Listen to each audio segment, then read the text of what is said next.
Ilmu tauhid takwil dan tafwid dalam Al-Quran dan hadits. Menurut Ahlus Sunnah wal Jamaah adalah dua cara yang berbeda dalam menyikapi dan memahami dalil-dalil nash Al-Quran dan hadits yang kalimat-kalimatnya rawan disalahpahami, sehingga akan mengakibatkan kekeliruan dalam meyakini sifat-sifat Allah Subhanahu wa Ta'ala.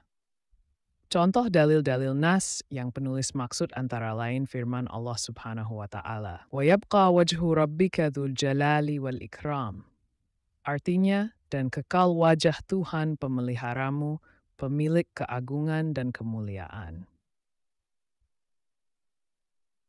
Demikian pula firman Allah, "Innal ladzina yubayi'un ka'innama yubayi'un Allah yadullahi fawqa aydihim."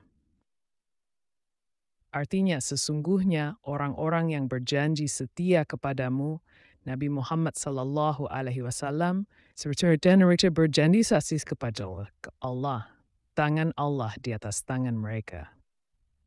Selain itu, ada pula sabda Nabi Muhammad Sallallahu Alaihi Wasallam, riwayat Abi Hurairah radhiyallahu an, "Yanzilu Rabbuna tabaraka wa ta'ala kulla laylatin ila as-sama'i ad-dunya hina yabqa thuluthul lailil akhir." Artinya, Tuhan pemelihara kita, Tabaraka wa Ta'ala, turun ke langit dunia ketika tersisa sepertiga malam terakhir. Dalil-dalil di atas acap kali disalahartikan bahwa Allah itu punya wajah, Allah punya tangan, dan Allah bertempat, serta kadang berpindah tempat. Tak jarang pemahaman semacam ini disuarakan oleh orang-orang yang tidak sepaham dengan Ahlus Sunnah wal Jamaah. Allah bilang dia duduk, kalian tidak percaya. Allah bilang dia punya tangan, kalian tidak percaya. Allah bilang dia punya wajah, kalian tidak percaya. Begitulah kata orang-orang itu ketika menarasikan kejisiman Allah SWT. Tentu sida enentis izin tawen cer bersikap yang bersafgazi ginyatsium. Para ulama ketika dihadapkan pada dalil-dalil seperti di atas. Takwil dan tafwid menurut Ahlus Sunnah wal Jamaah ulama, Ahlus Sunnah telah mendefinisikan takwil sebagai pengalihan arti suatu kata dari makna harfiahnya dan mengarahkannya pada makna lain. Sedangkan tafwid adalah menyerahkan pada makna kepada Allah. Takwil dan tafwid menurut Ahlus Sunnah wal Jamaah ulama, Ahlus Sunnah telah mendefinisikan takwil sebagai pengalihan arti suatu kata dari makna harfiahnya dan mengarahkannya pada makna lain. Sedangkan tafwid adalah menyerahkan sepenuhnya makna suatu kata kepada Allah Subhanahu wa Ta'ala dengan tetap memalingkannya dari makna harfiahnya. Dalam contoh di atas, para ulama pentakwil akan menjelaskan bahwa maksud dari tangan Allah bukan anggota badan dari siku sampai ke ujung jari, melainkan kekuasaan. Sementara ulama pentafwid juga akan berkata, maksud dari tangan Allah bukan anggota badan.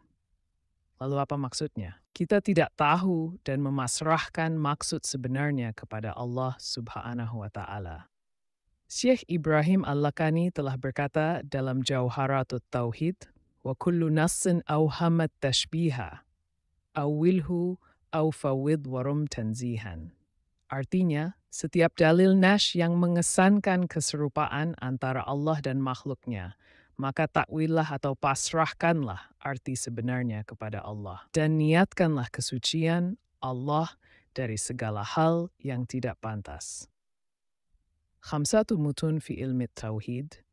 Lalu Syekh Ibrahim Al-Baijuri menjelaskan dalam hasyiyahnya, wa qawluhu awilhu ay ahmilhu ala khilafi zahirihi ma'a bayanil ma'na al-murad, ila an qala wa qawlu aw fawwid أي بعد التأويل الإجمالي الذي هو صرف اللفظ عن ظاهره، فبعد هذا التأويل فوض المراد من النص الموهم إليه تعالى. Artinya, takwillah, artinya palingkanlah dari makna harfiahnya dengan menjelaskan makna yang dimaksud. Pasrahkanlah, artinya setelah melakukan takwil secara tidak terinci, at-ta'wil al-ijmali, yakni memalingkan suatu kata dari makna harfiahnya.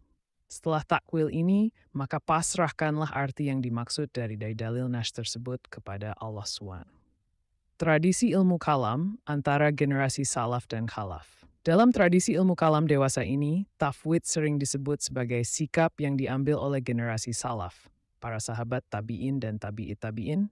Sedangkan takwil adalah sikap generasi khalaf setelah era tabi'it tabi'in.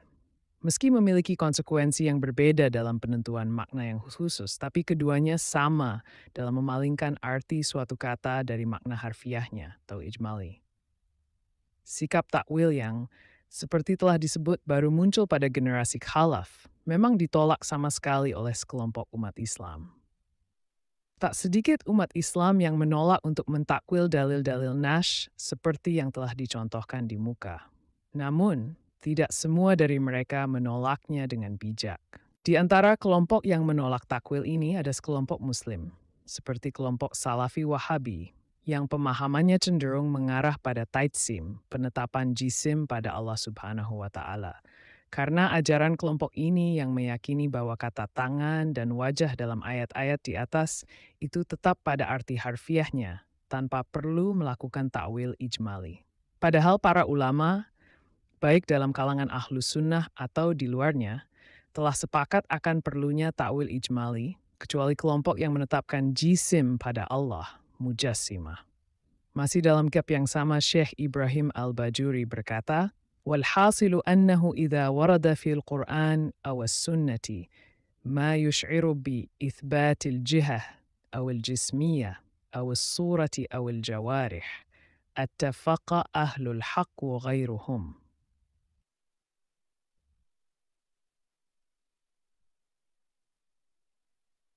ما عدا المجسمة والمشبهة على تأويل ذلك لوجوب تنزيهه تعالى عما دل عليه ما ذكر بحسب ظاهره.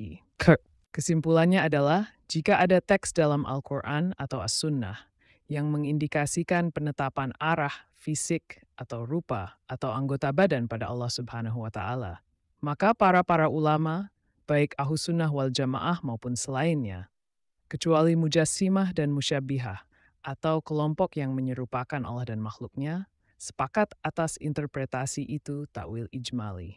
Karena Allah Subhanahu wa Ta'ala Maha Suci dari apa yang ditunjukkan oleh lahiriah teks dalil-dalil tersebut. Al-Bajuri Tuhfatul Murid, halaman 126.